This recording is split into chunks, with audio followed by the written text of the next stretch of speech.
My name is Tucker. I was an Army First Lieutenant, Infantry, Airborne, and I served as an advisor to a five-man team in the Mekong Delta in 1969. Well, I was fortunate and unfortunate, depending on how you want to look at it. I was badly wounded. I was pronounced dead on a mission with mercenaries. I was the only man on that mission that could speak English, so if I passed out, then we all died. And I stayed alive for an hour, and they got us extracted, and then I gave it up. I spent about 6 months in the hospital, and there wasn't a lot of track records for someone with my injuries because generally they die. So the doctors said, you maybe 5 years. We don't know. Because I came back on a stretcher, I wasn't thrust into society one day on the Delta and the next day on the block. I was able to assimilate back in slowly, but I knew what was happening to a lot of other veterans, experiencing disapproval and taunts and being spat at, etc.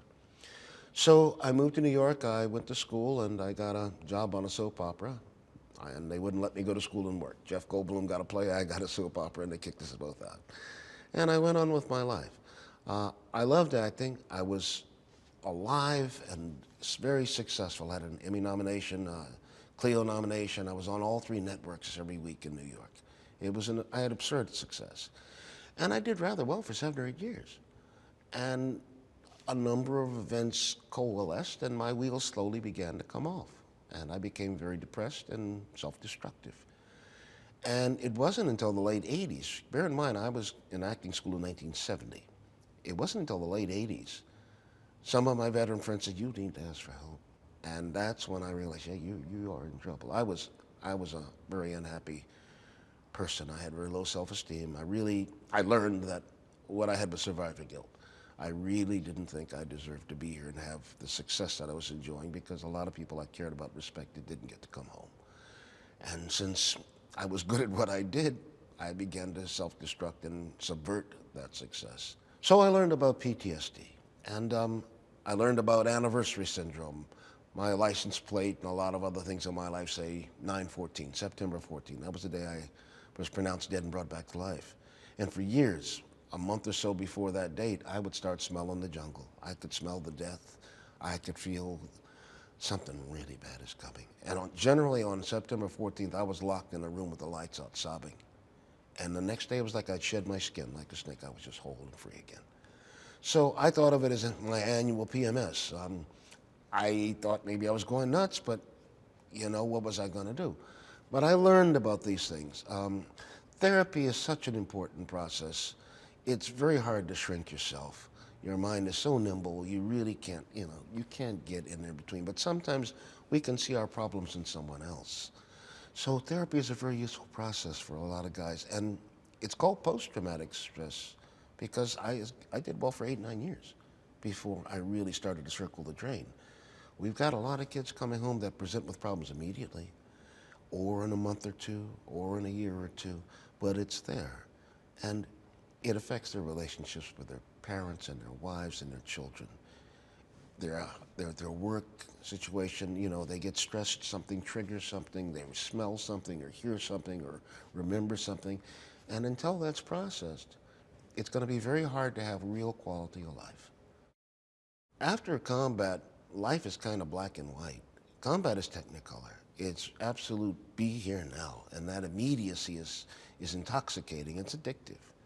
You become an adrenaline junkie. And for me, acting sort of replaced that need to be immediate. When the curtain goes up and the man says speed and the camera's rolling, it's right now. It's live. And that's what combat is. It is live. Mike O'Hare, who wrote Dispatches, articulated a truism, and it's about the duality of war. I could say to people, this is the most wretched, appalling, disgusting, depraved time of my life. And there's no question that it was. But it was also the most exquisite time of my life. And both of those things are equally true. And it was okay to say one of them was true, but the second one, you were not going to get a lot of agreement or approval. So I was in conflict about that because I knew intuitively it was so. So many of our soldiers are deployed multiple times, and you develop instincts. Often, when you have to think about something, you may be dead. You react, and that's more often than not what keeps you alive. And yet those instincts, which are right on in a combat zone, are really not cool in a civilian context. There is no silver bullet for PTSD. It's a condition you can learn to live with. It's a condition you can learn to mitigate the power or control over you that it has. And whether that's through therapy or antidepressants or any combination of things, essentially it comes down to being able to forgive yourself. For 6 or 7 years, I was in denial. And I mean, my signs were pretty obvious. I was crashing my motorcycle and I was doing an absurd amount of alcohol and drugs. I was trying to alter my reality, my consciousness, because my consciousness was not very attractive. There's a lot of different ways you can try to destroy yourself. So addiction is one sign of trouble, but you may be clear, boy, I'm out of control here. I maybe ought to talk to somebody. The help may not be readily available. It may not be obvious.